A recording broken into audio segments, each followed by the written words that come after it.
नमस्कार दोस्तों, online classes में एक बार फिर आपका स्वागत है, हार्दिक अभिनंदन है। आज जो हमारा टॉपिक है, हम जेएस मिल पढ़ रहे थे। जेएस मिल के जीवन परिचय के बारे में हमने जाना। अब हम उनके विचारों को जानते हैं। तो उनके जो सबसे इम्पोर्टेंट उन्होंने जो विचार दिया वो दिया स्वतंत्रता का विचार। तो आज हम देखेंगे जेएस मिल के स्वतंत्रता संबंधी विचार। जेएस मिल इनके देखेंगे स्वतंत्रता संबंधी विचार।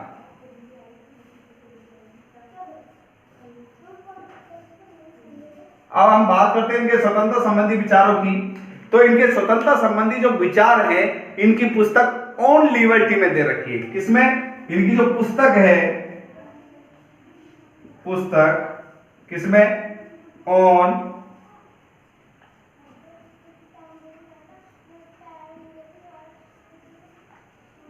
लिबर्टी। इसके अंदर इनके स्वतंत्रता संबंधी विचार दे रखे इन्होंने। मिल ने अपने स्वतंत्रता संबंधी विचार किसमें दिए? ध्यान रखना, कौन से पुस्तक में दिए? On liberty. अब देखिए, ये अपने स्वतंत्रता संबंधी विचारों के संदर्भ में क्या कहता है।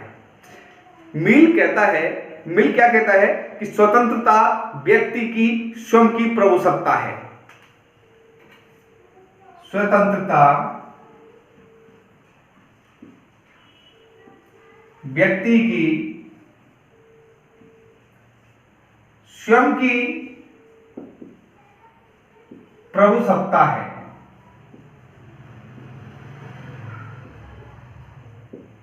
स्वतंत्र व्यक्ति की क्या है? स्वयं की प्रभुसत्ता है और व्यक्ति को अपने शरीर मस्तिष्क पर पूर्ण नियंत्रण होता है। व्यक्ति को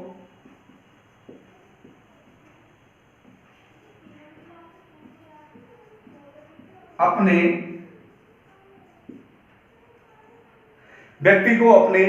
मस्तिष्क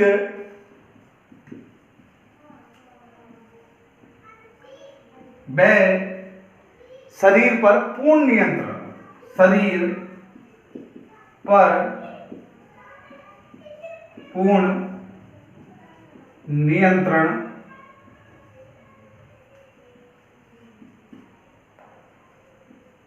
होता है। देखिए, मिल कहता है स्वतंत्र व्यक्ति की स्वयं की प्रभुसत्ता है। अर्थात व्यक्ति अपने शरीर और अपने मस्तिष्क पर व्यक्ति को पूर्ण नियंत्रण होना चाहिए, क्योंकि वो उसकी खुद की प्रभुसत्ता का विषय है। किसकी? खुद की प्रभुसत्ता का विषय है। अर्थात हमारा मस्तिष्क क्या कह रहा है, हमारा शरीर क्या है, इस पर हमारा पूर्ण नियंत्रण होना चाहिए। इसके लिए हम पूर्ण स्वतंत्र होने चाहिए। इनके आधारों पर जो मिल है वो दो तरीके की बातें करता है। मिल कहता है कि स्वतंत्रता है वो विचार और कार्य। जो उनका आधार बताता है, स्वतंत्रता के भेद बताता है, वो स्वतंत्रता क्या बताता है? भेद बताता है। स्वतंत्रता के भेद, स्वतंत्रता के भेद बताता है। कितने भेद है? उसके अनुसार स्वतंत्रता के दो भेद है। कौन कौन से? एक तो है विचार और एक है कार्य। कितने? दो भेद बताता है, एक तो विचार और एक कार्य। तो मिल के अनुसार स्वतंत्रता कितने भेद है? विचार और कार्य, दो भेद है। और विचारों को भी क्या कहता है कि असीमित और विकास के लिए अनिवार्य बताता है। विचार क्या होने चाहिए? असीमित, इन पर किसी भी तरह की सीमा नहीं लगनी चाहिए, अर्थात स्वतंत्र होने चाहिए, असीमित। और किसके लिए? विकास के लिए अनिवार्य, विकास के लिए अनिवार्य।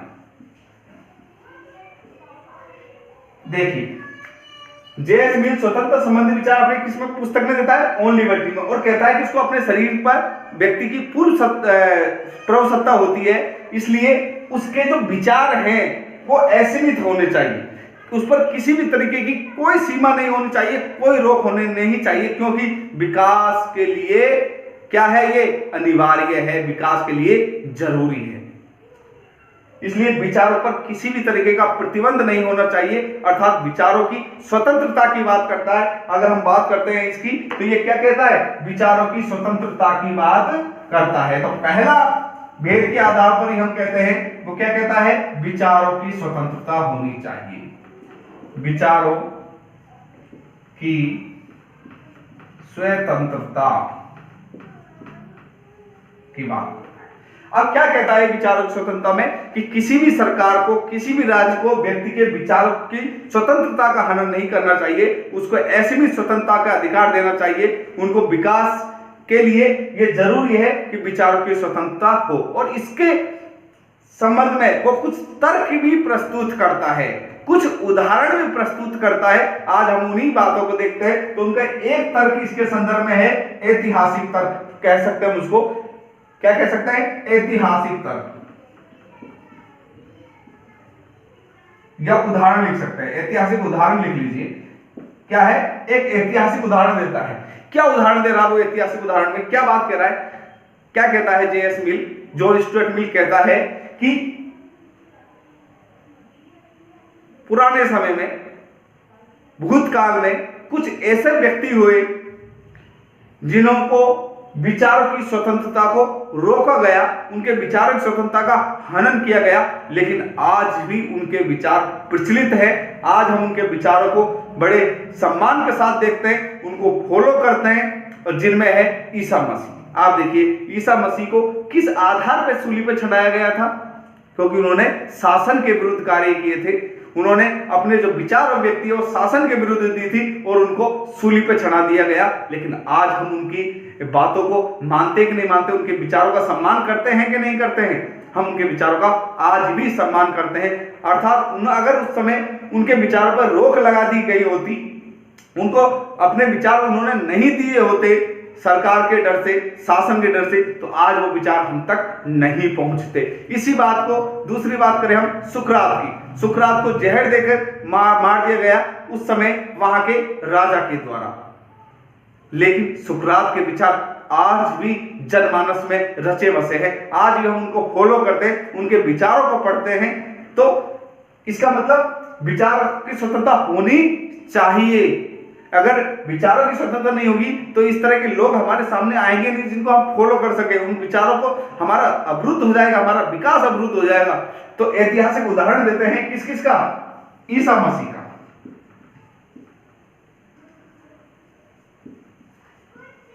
ईसा मसीह है, सुकरात है। वो कहता है ईसा मसीह और सुकरात को देख लीजिए, हमें किसी भी आधार पर इन पर क्या नहीं लगानी चाहिए? रोक लगानी नहीं चाहिए। इसके अलावा सत्य की खोज के लिए आवश्यक है। सत्य, देखिए, अगर हम किसी के विचारों पर रोक लगा देंगे, हम किसी के विचारों को नहीं सुनेंगे, हम सत्य तक पहुंचेंगे कैसे? सत्य तक पहुंचने के लिए जिस तरह आप देखते हैं कि कोर्ट और कचहरी में सत्य तक पहुंचने के लिए बहस की जाती है कि नहीं की जाती? बहस के माध्यम से जज ये लगाता है कि वास्तव में सत्य क्या है। इसी तरह किसी भी सत्य को पहुंचने के लिए वाद विवाद, विचारों का वाद विवाद होना जरूरी है। जब विचारों का वाद विवाद होगा और विचारों के वाद विवाद से हम सत्यता की ओर पहुंचेंगे। तो एक सत्य की खोज के लिए तो विचार परम आवश्यक है, इसलिए विचारों पर किसी भी तरीके का प्रतिबंध नहीं लगना चाहिए। तो सत्य की खोज के लिए आवश्यक, सत्य की खोज के लिए आवश्यक। तो ये क्या कहता है? सत्य की खोज के लिए आवश्यक, खोज के लिए विचारों की स्वतंत्रता आवश्यक है। विचारों की स्वतंत्रता अनिवार्य। ये लिखिए। तो हमने दो चीजें देखी, ऐतिहासिक उदाहरण के आधार पर अपनी बातों को सिद्ध करने की कोशिश की है। सत्य की खोज के आधार पर इन्होंने कहा है। इसके अलावा इन्होंने और क्या कहा है? इन्होंने कहा है कि सनकी व्यक्ति, जो व्यक्ति सनकी है, उसको भी विचारों की स्वतंत्रता तो उसको भी मिलनी चाहिए। इसका क्या तर्क है? क्या आधार पर इन्होंने कहा है? इन्होंने कहा अगर 10 में से 9 व्यक्ति, अगर 10 के 10 व्यक्ति सनकी है, उनमें से हो सकता है कि 9 व्यक्तियों के विचार कोई काम के नहीं हो, लेकिन 10वें व्यक्ति के विचार काम के हो सकते हैं। किस आधार पर ये बात कही इन्होंने इसका आधार बनाया है रूसो को। जीन जैक्स रूसो आप लोगों ने पढ़ा है। जीन जैक्स रूसो को लोग क्या कहते थे? सनकी कहते थे। अगर हम गैलीलियो की बात करें तो गैलीलियो को लोग क्या कहते थे? सनकी कहते थे। तो लेकिन आज हम उनके विचारों को पढ़ते कि नहीं पढ़ते? आज उन्होंने हमारे लिए बहुत सारी ऐसी देन दी है राजनीति विज्ञान को, जिसके हम आभारी हैं उनके। तो सनकी लोगों को भी विचारों की क्या होनी चाहिए? स्वतंत्रता होनी चाहिए। तो सत्य तक पहुंचने के लिए आवश्यक है। तो तीसरा विचार इनका, पहली ये बात कहते हैं ऐतिहासिक आधार पर, दूसरा सत्य के आधार पर, और तीसरा क्या कह रही है? सनकी व्यक्तियों को भी विचारों की स्वतंत्रता होनी चाहिए। विचारों की स्वतंत्रता होनी चाहिए।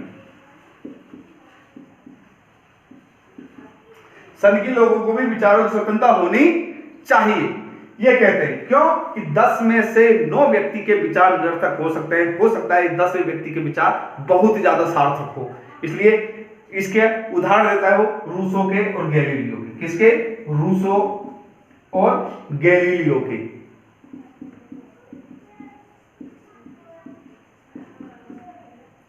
तो इसके आधार पर वो क्या कहता है कि विचारों की स्वतंत्रता होनी चाहिए। ये तो हमने बात की इनके मिलके विचारों वाली बात। अब इनका दूसरा जो है विचारों की स्वतंत्रता, इसके बाद है कार्य की स्वतंत्रता वाली बात है। अब हम कार्य की स्वतंत्रता की बात करेंगे कि कार्य की स्वतंत्रता संबंधी विचारों को क्या कहता है। तो हम बात करते हैं अब विचारों की स्वतंत्रता देखी। दूसरा किसकी? कार्य की स्वतंत्रता। इसके संबंध में क्या विचार है? तो कहता है कि कार्य स्वतंत्रता के संबंध में ये कहते हैं कि इनके ऊपर युक्ति युक्त प्रतिबंध लगाए जा सकते हैं। कौन से? युक्ति युक्त प्रतिबंध लगाए जा सकते हैं।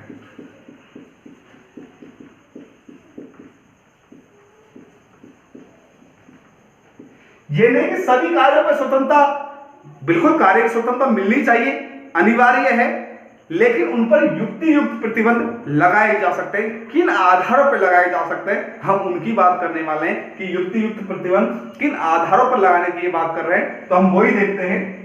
यहां तक आपको सबको समझ में आ गया होगा। अब बात करते हैं हम कार्य की स्वतंत्रता की। तो हम कार्य की स्वतंत्रता के संदर्भ में क्या कह रहे हैं कि जो कार्य होते हैं 2 प्रकार के होते हैं। कार्य कितने प्रकार के होते हैं? 2 प्रकार के। कार्य के 2 प्रकार होते हैं। पहला जो प्रकार बता रहे हैं वो है स्वयं विषयक कार्य। स्वयं विषयक कार्य। स्वयं विषयक कार्य। स्वयं विषयक कार्य कौन से होते हैं? वो कार्य जो सिर्फ स्वयं से संबंधित है। ऐसे कार्य जो सिर्फ अपने स्वयं से संबंधित है वो स्वयं विषयक कार्य कहलाते हैं। वह कार्य या वे कार्य जो व्यक्ति को या व्यक्ति स्वयं को प्रभावित करता है। व्यक्ति को, वे कार्य जो व्यक्ति को स्वयं प्रभावित करता है।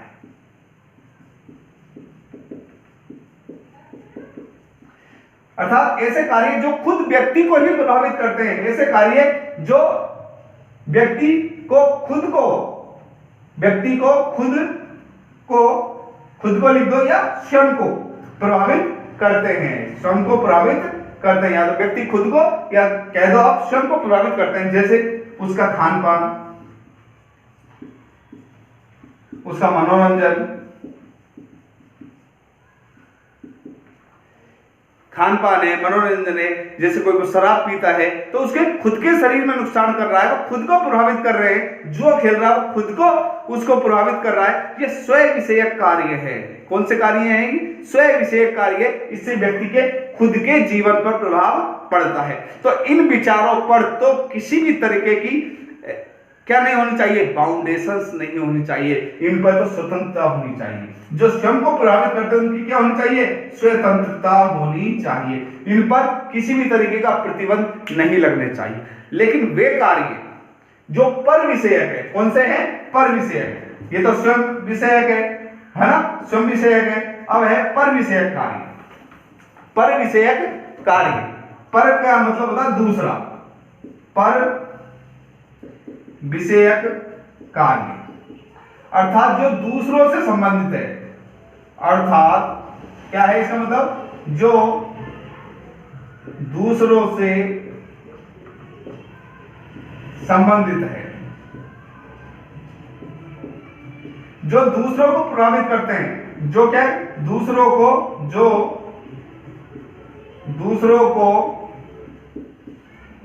प्रभावित करते हैं, अर्थात वे कार्य जो दूसरों से संबंधित है वो सिर्फ खुद को ही नहीं दूसरे व्यक्ति को भी प्रभावित करते हैं, उन पर युक्ति युक्त प्रतिबंध लगाए जा सकते हैं, उन कार्यों पर युक्ति युक्त प्रतिबंध लगाए जा सकते हैं। जैसे कोई व्यक्ति चोरी कर रहा है, क्या कर रहा है, कोई व्यक्ति चोरी कर रहा है, अब चोरी से नुकसान किसको, दूसरे व्यक्ति को, तो इन पर क्या होने चाहिए, उस कार्यों पर जो दूसरे को प्रभावित करे, किसी की हत्या करना है, चोरी करना है, मारपीट करना है, या ऐसे जो कार्य जो दूसरों को नुकसान पहुंचाते हैं, ऐसे कार्य जो दूसरों को नुकसान पहुंचाते हैं। कोई कह रहा है मैं पत्थर फेंकूं, ये मेरा कार्य है, इसकी मुझे स्वतंत्रता मिलनी चाहिए, तो नहीं, ये दूसरों को नुकसान पहुंचाने वाले कार्य, ये पर विषयक कार्य जो दूसरों से संबंधित है, ऐसे कार्य जो दूसरों से रिलेशन, उनका संबंध स्थापित हो जाता है, जो दूसरों को भी प्रभावित करते हैं या कर सकते हैं, उन पर क्या होनी चाहिए, युक्ति युक्त प्रतिबंध लगने चाहिए। उन पर कौन से, युक्ति युक्त प्रतिबंध की बात कर रहा है, पर विषयक पर युक्ति युक्त प्रतिबंध लगने चाहिए, उन पर युक्ति युक्त प्रतिबंध लगने चाहिए। कौन कहता है, जे.एस. मिल कहता है। अब हमने जितने भी इनके जे.एस. मिल के जो विचार देखे, जे.एस. मिल के हमने विचार देखे, स्वतंत्र संबंधी विचार, वो अपनी कौन सी पुस्तक में दिए उन्होंने ऑन लिबर्टी नामक पुस्तक में अपने स्वतंत्र संबंधी विचारों का उल्लेख किया है, जिसमें वो दो प्रकार के आधार बताते हैं कि व्यक्ति को विचार और कार्य ये व्यक्ति करता है, तो जो विचार है वो असीमित होने चाहिए, उन पर किसी भी तरीके की सीमा, किसी तरह की रोक नहीं होने चाहिए, क्योंकि वो विकास के लिए परम आवश्यक है। इसके संदर्भ में ऐतिहासिक उदाहरण दिया उन्होंने ईसा मसीह का और सुकरात का। इसके बाद उन्होंने क्या कहा कि सत्य की खोज के लिए आवश्यक है। इसके अलावा उन्होंने कहा कि सनकी कोई व्यक्ति है तो उसको भी स्वतंत्रता मिलनी ही चाहिए, उसके भी स्वतंत्रता पर किसी तरीके की वाक स्वतंत्रता पर, बोलने की स्वतंत्रता पर, विचार स्वतंत्रता पर किसी भी तरीके की रोक नहीं लगनी चाहिए। इसका उदाहरण देते उन्होंने रूसो और गैलीलियो के बारे में कहा कि इन्हें भी लोग सनकी कहा करते थे, लेकिन आज हम उनके विचारों का आदर करते हैं, सम्मान करते हैं, उनको मानते हैं। और कार्यों की स्वतंत्रता के संबंध में उन्होंने कहा कि कार्य की स्वतंत्रता विचारों की पूरक है। इंपॉर्टेंट बात ध्यान रखना, क्या कहा उन्होंने, कार्य की स्वतंत्रता, किसकी, कार्य की स्वतंत्रता, ये विचारों की स्वतंत्रता के पूरक है, विचारों की स्वतंत्रता की पूरक, स्वतंत्रता की क्या है, पूरक है, पूरक मतलब विचार अगर कार्य में तब्दील नहीं होंगे तो वो विचार किस काम के, उनको कार्यों में तब्दील होना आवश्यक है, लेकिन उन कार्यों पर रोक लगाई जा सकती है अगर वो कार्य किसे, पर विषयक कार्य है, जो दूसरों को नुकसान पहुंचा रहे हैं, तो उन पर रोक लगनी चाहिए। दो प्रकार के कार्य की बात की उन्होंने, पर विषयक कार्य और स्वयं विषयक कार्य। स्वयं विषयक कार्य जो स्वयं को प्रभावित करते हैं, पर विषयक कार्य जो दूसरे व्यक्ति को प्रभावित करते हैं। तो इस आधार पर वो कार्यों पर युक्ति युक्त प्रतिबंध की बात करते हैं। तो आज हमने ऑन लिबर्टी, उनकी जो पुस्तक है जे.एस. मिल की, लंदन में उनका जन्म हुआ, काफी अच्छे परिवार में हुआ और स्वतंत्रता के वो प्रबल समर्थक रहे हैं। तो आज हमने उनके स्वतंत्र संबंधी विचारों को पढ़ा। अब इन स्वतंत्रता संबंधी विचारों से आगे की क्या हम देखेंगे, स्वतंत्र संबंधी विचारों से क्या निकल के आता है, वो किन लोगों पर स्वतंत्र संबंधी विचारों पर रोक लगाता है। वो कहता है, जो हम कल देखेंगे कि स्वतंत्रता बुद्धिमान और सभी व्यक्तियों को मिलनी चाहिए, पिछड़े और असभ्य व्यक्तियों को नहीं मिलनी चाहिए। इसके संदर्भ में हम कल बात करेंगे। इसके संदर्भ में हम देखेंगे कल कि इनके विचारों से क्या निचोड़ निकलता है, क्या निकल के आता है, फिर हम इनके विचारों की आलोचना करेंगे हमारे नेक्स्ट वीडियो में। तब तक के लिए धन्यवाद। जय हिंद।